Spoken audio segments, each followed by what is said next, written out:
Peristiwa pertama penyiksaan itu seperti kaki saya digodot sama kunci mobil, dipanasin dulu kan, digodot, terus saya diseret-seret, saya dipukul pakai pistol, saya digedik, dilempar batu, saya dilelepin ke comberan, saya disiram, ditodongin pistol, ini lagi dibenturin sama batu kaki saya. Kamu ngaku nggak? Temen kamu udah ada yang mati no, katanya. Dengar suara tembakan. Temen kamu udah yang mati, katanya. Aku nggak, saya tempelin nih, katanya. Besi ini, saya potong, katanya, kaki kamu. Nggak ngaku. Katanya. Depan mata saya, Adul ditonjok, darahnya langsung muncrat ke tembok, langsung cor gitu, pas ditonjok. Itu apa? Kooperatif, katanya. Abis lu mukul mati lu, katanya. Sampai diancam begitu. Esokan harinya mau saat di BAP, saya diancam lagi untuk mengakui. Saya diancam, saya pengen ditembak. Saya pikir daripada gue mati, mending gue ikutin kata polisi aja lah.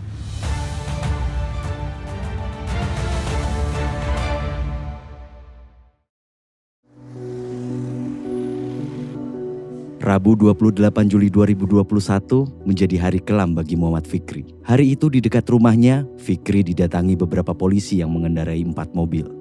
Dan ini adalah rekaman CCTV yang merekam Fikri saat polisi-polisi tersebut membawanya. Tak menaruh kecurigaan, ia mau saja saat dipaksa masuk ke dalam mobil. Bukan hanya Fikri, 9 orang remaja lain yang sedang nongkrong juga ikut diamankan. Fikri bersama yang lain dibawa ke Polsek Tambelang, Kabupaten Bekasi, Jawa Barat. Mereka diturunkan satu persatu, lalu kemudian dibawa ke gedung Telkom Tambelang yang berada persis di depan kantor Polsek. Di sana, ia baru mengetahui dituduh sebagai pelaku pembegalan yang terjadi pada 24 Juli pukul 1.30 waktu Indonesia bagian Barat. Korbannya bernama Darusman Perdiansyah. Di sini, penderitaan Fikri pun dimulai. Akhirnya sekitar jam 8 saya dikeluarin dari mobil, mata saya dilakban. Nah disitulah saya disiksa.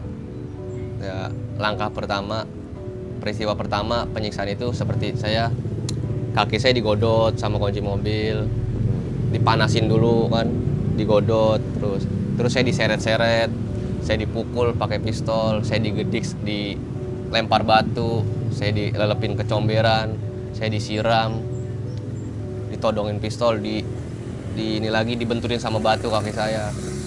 Terus penyiksaan itu dari jam 8 sampai jam setengah 4 pagi. Itu sama sekali nggak berhenti, Mbak. Sampai jam setengah 4 pagi. Akhirnya saya sampai jam setengah 4 pagi disiksa, terus saya disiksa. Tapi saya nggak ngaku. Akhirnya saya dibawa ke Polsek. Dari gedung Telkom ke Polsek itu jaraknya cuma 10 meter lah, nyebrang jalan doang. Akhirnya saya dibawa ke Polsek. Nah di Polsek itu saya masih disiksa lagi, masih ditonjokin lagi. Akhirnya lakban saya dibuka.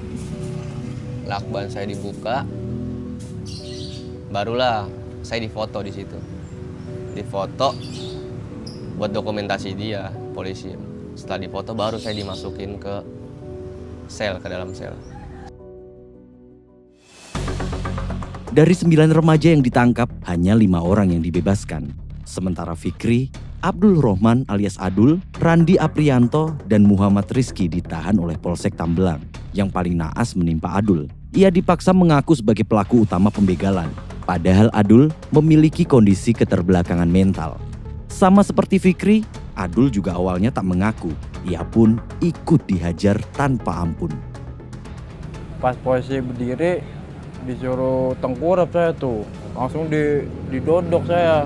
Dodok di belakang, tengkurap. Mata saya dilakban kan saya nggak bisa ngeliat tuh. Nggak tahu saya yang dudukin berapa orang tuh, berat banget saya tuh. Langsung suruh ngakuin. Saya, kamu ngaku nggak? Temen kamu udah ada yang mati no, katanya. Dengar suara tembakan. Temen kamu udah yang mati, katanya. Aku enggak, saya tempelin nih, katanya. Besi ini, saya potong, katanya, kaki kamu. Enggak ngaku. Potong sama dia. Dipanasin dulu tuh. Penggaris itu, penggaris besi lah, panjang segini nih. Ayo ngaku enggak, katanya. Saya saya tempelin beneran nih katanya. Saya potong kaki kamu nih. Potong beneran. Seret. Udah kojotan saya tuh. Iya, dipaksa itu suruh ngakuin, suruh ngikutin perintah dia. Kan saya bingung, saya nggak tahu apa-apa tuh. Kamu pura-pura bego lo katanya. Pura-pura bego lo katanya, habis lo muka lo katanya. Langsung digencet kaki saya, burung aku katanya. Pakai meja itu yang lebar itu, meja BAP yang buat ngetik komputer itu. Kan itu berat itu. Langsung didudukin lagi sama itu polisinya. Sembarang yang satu bagian satu yang ngetik. Yang penyidik saya yang ngetik, yang petugas itu bareng kanuin saya itu, bareng dudukin kaki saya. Fikri dan Adul disiksa tak hanya dalam proses penyidikan dan BAP, mereka juga dihajar saat mendekap di sel tahanan. 7 atau enggak jam 8 malam gitu, sekitar jam 7 sampai jam 8 malam polisi apel tahanan. Jumlahnya ada berapa orang kan gitu. Dia masuk, biasanya apel itu di luar Mbak, dia cuma foto doang di ruang tahanan gitu kan, difoto dari pintu. Nah pas apel itu Kanit masuk ke dalam, panggil kan saya, mana yang namanya Fikri? Saya Pak. Saya dipanggil, saya bangun dong, saya ditarik, ditonjok, ditengkurepin, saya diinjek kayak gitu sama Kanit kan. Dia bilang, lu kalau ngasih keterangan jangan berubah-ubah anjing, kata Kanit gitu ya. Setan lu katanya, ngasih keterangan lu berubah-ubah. Iya Pak, ampun Pak. Saya diinjek-injek di situ Mbak, di ruang tahanan. Nah setelah saya diinjek-injek itu, ada sekitar 1 menit lah saya diinjek-injek situ sambil diceramain sama dia. Kalau ngasih keterangan jangan berubah-ubah kata dia. Baru setelah itu Adul, mana temenmu mana? Siapa Pak? Adul mana Adul? Adul bangun lah, saya Pak, kata Adul. Adul bangun, saya Pak. Sini kamu. Adul samperin, ditonjok lah Adul. Nah itu depan kepala saya sendiri Pak, depan mata saya Adul ditonjok. Darahnya langsung muncrat ke tembok, langsung cor kayak pas ditonjok. Nah itu semenjak itu Adul sakit gigi berbulan-bulan itu nggak sembuh-sembuh. Tak kuat terus dihajar habis-habisan, Fikri dan Adul akhirnya menyerah. Mereka mau tak mau mengaku sebagai pelaku. Setelah penyiksaan itu Mbak ya, itu ketika proses mau BAP. Pas saya dikeluarin, saya mau diproses BAP. Mau proses BAP, sebelum proses BAP saya ditaruh di depan musola. Di musola itu ada di area Polsek Tambelang. Nah saya duduk kayak gini. Terus saya dikasih rokok.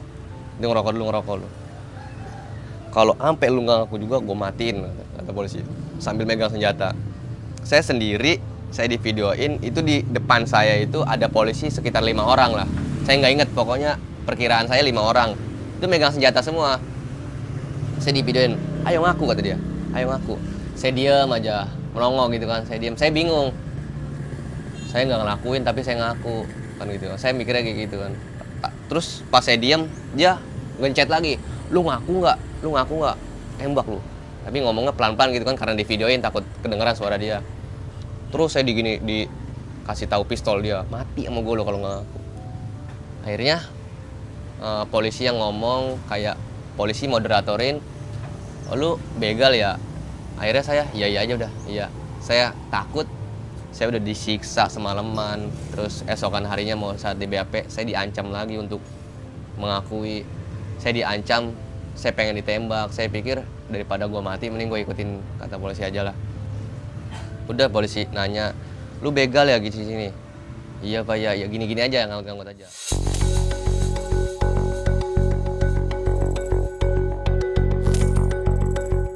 Atas kasus ini, Polsek Tambelang pun menggelar jumpa pers. Isinya merilis pengungkapan kasus pembegalan dengan sejumlah barang bukti. Fikri CS kala itu dipajang sebagai pelaku. Telah terjadi pencurian dengan kekerasan. TKP di Jalan Raya Sukaraja, RT 02, RW 03, Desa Sukaraja, Kecamatan Tambelang.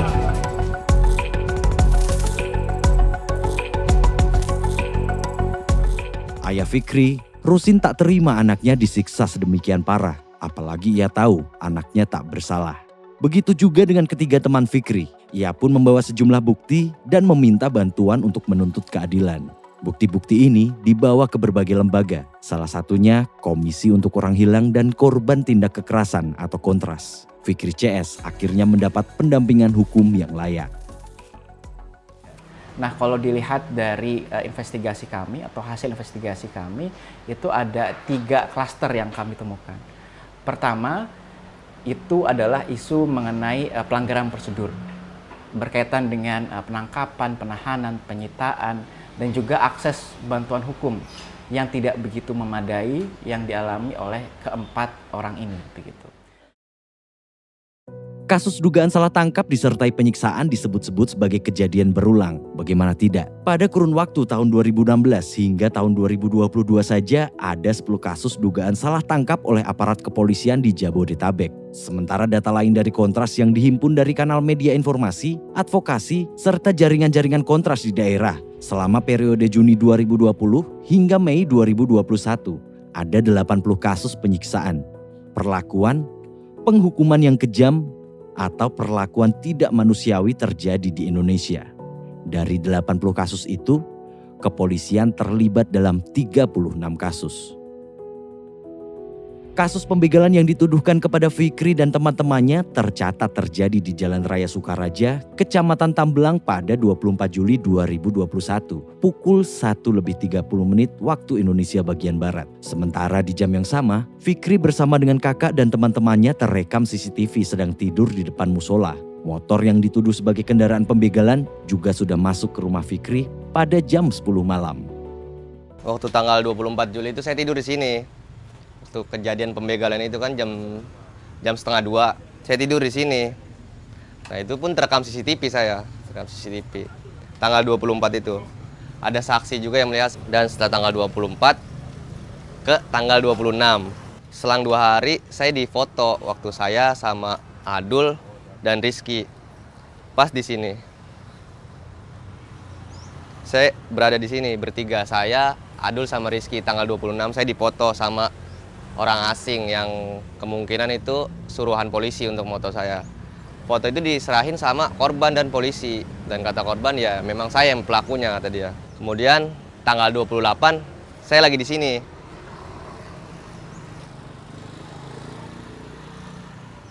Saya di sini kan. Saya posisi lagi duduk kayak gini, Mbak. Lagi duduk kayak gini, saya, Rizky, Adul, semua banyak kan. Ada 9 orang. Saya ditangkap di sini. Nah, sebelum ditangkap, sebelum polisi datang, saya ke warung. Saya ke warung kan. Saya mau ngambil HP di sini, Mbak. Saya mau ngambil HP sama rokok di sini. Nah, pas saya mau ngambil, baru polisi datang. Polisi datang, saya diseret kayak gini kan. Kata saya, ini ada apa, Pak? Udah ikut aja kamu. Nah, saya dengan polosnya saya ikut aja udah. Oh ya udah, gua nggak salah kan. Asumsi saya kayak gitu kan, gue nggak salah, gue ikut aja. Akhirnya saya diborgol sama dia, sama polisi. Nah terus Adul juga diborgol di sini. Tak hanya Fikri yang terekam oleh CCTV saat kejadian pembegalan terjadi, 3 korban lainnya juga memiliki alibi. Rizky ini pada saat peristiwa tindak pidana, dia ini berada di tempat kerjanya, menjaga kandang ayam. Lalu yang ketiga, ada juga yang namanya Adul. Si Adul ini pada saat peristiwa, dia sedang mengantarkan ayam pesanannya, gitu. Ayam pesanan dari orang lain begitu. Dan yang terakhir adalah Randi. Randi ini ketika peristiwa berada di rumah temannya sedang menginap. Demi menguatkan bukti CCTV, pakar telematika Roy Suryo pun didatangkan dalam persidangan. Ia hadir sebagai saksi ahli. Dari CCTV tersebut, Roy menyebut kecocokan Fikri sebesar 63%. Selain Roy Suryo, saksi-saksi lain yang menguatkan Fikri CS juga turut hadir. Namun sayang, berbagai bukti dan saksi-saksi yang diajukan kuasa hukum dikesampingkan majelis hakim. Alasannya, saksi-saksi itu merupakan teman dekat Fikri dan kawan-kawan, sehingga ada konflik kepentingan. Adul divonis 10 bulan, sementara sisanya termasuk Fikri divonis 9 bulan penjara. Lagi-lagi, vonis majelis hakim menimbulkan keganjilan. Pasalnya, jaksa menuntut 2,5 tahun penjara kepada Fikri CS. Sementara ancaman hukuman untuk pasal pembegalan atau 365 KUHP ayat 2 adalah 12 tahun penjara. Tuntutan jaksa pertama tuntut kan, habis itu divonis. Tuntutan jaksa 2,5 tahun, 2 tahun 5 bulan dituntut sama jaksa. Divonis sama hakim 9 bulan. Jadi kan saya pikir Mbak ya, ancaman saya itu 12 tahun Mbak. 365 ayat 2, ancaman saya 12 tahun. Tapi saya dituntut sama jaksa 2,5 tahun dan divonis sama hakim cuma 9 bulan. Jadi ini kasus kan kayak penuh rekayasa gitu Mbak, dari tuntutan, dari ancaman 12 tahun ke 2,5 tahun dan divonis sama hakim cuma 9 bulan. Berarti ada apa ini, atau ragu kah hakim gitu kan? Tak terima dengan putusan bersalah dari majelis hakim, keluarga dari keempat korban ini memutuskan mengajukan banding.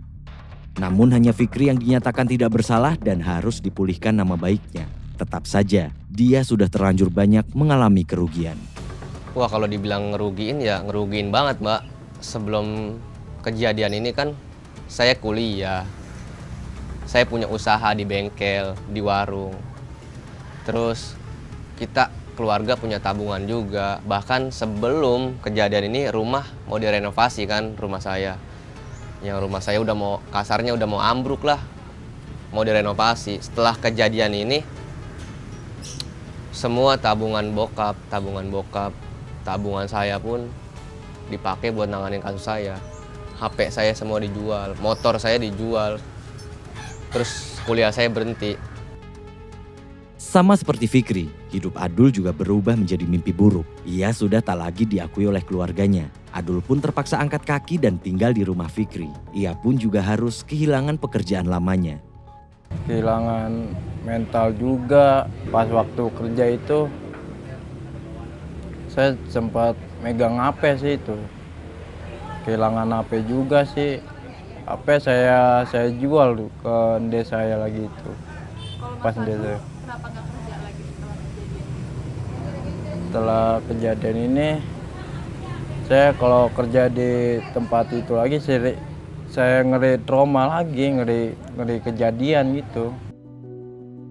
Meski bersyukur dinyatakan bebas, Fikri masih merasa ada yang mengganjal. Sebab 3 teman lainnya masih diputuskan bersalah. Keadilan bagi keempatnya pun terus diperjuangkan hingga saat ini. Nah, dengan bebasnya saya itu di Pengadilan Tinggi Bandung berarti kan ada apa? Pembegalan ini teksnya pun apa ya, pengakuan saya berempat itu di BAP kan, pembegalan ini berkelompok Mbak, berkelompok. Kalau saya kan gugur di Pengadilan Tinggi Bandung, berarti yang lain harus gugur dong. Ya kenapa yang 3 teman saya ini masih disalahkan gitu? Tak banyak yang Fikri inginkan, hanya itikat baik dari pihak kepolisian. Itu pun masih belum terwujud sampai sekarang. Saya pengen kayak gini Pak, nggak usahlah ke hal yang besar dulu. Saya pengen satu aja, polisi datang ke sini minta maaf sama saya dan pihak keluarga saya. Proses permintaan maaf itu kita rilis juga di media sosial. Saya pengen kayak gitu Mbak, karena proses saya dipermalukan di Polsek Tamblang kan dirilis di YouTube, di Facebook, di sosial media lah. Saya cuma pengen satu aja, polisi datang ke sini minta maaf sama saya, sama keluarga saya, bahwa polisi itu memang benar salah terhadap saya gitu kan. Nah, setelah itu saya pengen permohonan maaf itu diungkapin ke sosial media agar masyarakat tahu dan masyarakat tidak beropini lagi, tidak mempunyai stigma bahwa saya pelaku sebenarnya. Berkaitan dengan kasus ini tentunya korban menginginkan beberapa hal. Mereka menginginkan bahwa mereka diputus bebas keempat-empatnya. Dan yang kedua adalah berkaitan dengan soal akses pemulihan dan juga ganti kerugian berkaitan dengan tindakan sewenang-wenang yang dialami oleh para korban. Dan yang terakhir adalah pertanggungjawaban hukum.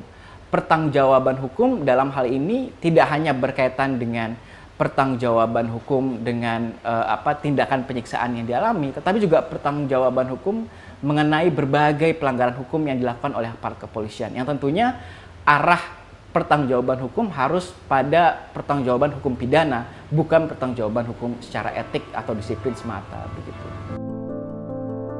Era.id pun telah berusaha meminta konfirmasi kepada pihak Polsek Tambelang terkait tuntutan Fikri agar pihak kepolisian meminta maaf dan memulihkan nama baiknya.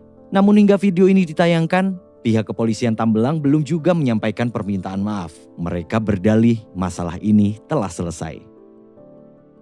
Waalaikumsalam Mas. Iya, sepertinya nggak jadi. Mengingat hasil konfirmasi teman-teman, kasusnya dianggap sudah selesai karena sudah P21 dan sidang putusan yang tetap. Kalau untuk silaturahmi dengan saudara Fikri CS atau keluarga baik-baik saja dan boleh sebatas pribadi atau ngobrol. Terima kasih. Selain Polsek Tambelang, kami juga meminta penjelasan pihak Kompolnas. Pasalnya, Komisioner Kompolnas Pungki Indarti sempat mendesak Polda Metro Jaya segera menindaklanjuti terkait penyiksaan Fikri. Namun hingga sekarang, tindak lanjut itu pun tak pernah terdengar. Saat kami hubungi, Pungki berujar bahwa putusan pengadilan yang telah membebaskan Fikri sudah cukup. Sebab menurutnya, hanya pengadilan yang dapat memulihkan nama baik Fikri. Dia juga meminta Polri memeriksa para penyidik yang melakukan penyiksaan saat proses penyidikan dan penyelidikan. Ya, memang benar. Masalah ini telah selesai. Fikri juga telah menghirup udara bebas. Namun luka yang diakibatkan karena peristiwa ini teramat dalam. Stigma negatif terlanjur melekat. Hingga Fikri dan rekan-rekannya tak dapat sepenuhnya kembali ke tengah masyarakat.